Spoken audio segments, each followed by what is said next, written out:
Професоре, СДСМ обвини, ВМРО демантира дека ќе има бегалски кампови во држава и дека имало некаков договор со Британија во врска со ова. Ова прашање во изминатите денови го покренаа токму британските медиуми. Колку има вистинска реалност за вакво нешто и за ваков договор во склоп на оној договор за стратешко партнерство меѓу двете земји? Од она што може да се забележи од медиумите е дека сигурно е дека каде што има чат има и оган, што значи дека нешто се разговара. Од безбедносен аспект мора да се констатира дека миграцијските движења представуваа и ќе представуваат сериозен безбедносен ризик. Ние тоа го видовме не толку одамна, 2015 година, но го имаме видено и во 90-тите години.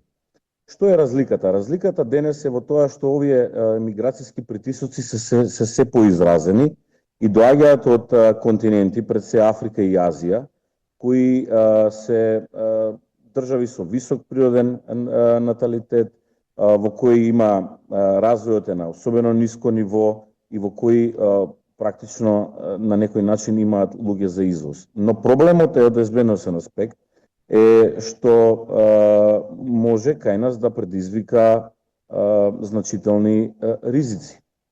Она што со сигурност може да се каже е дека настрана од политичките разлики, она што мора да се направи е дека највисоките представници на власта, Советот за безбедност и надлежните институции мора систематично да направат проценка на овие ризици и како тие ќе се рефлектираат.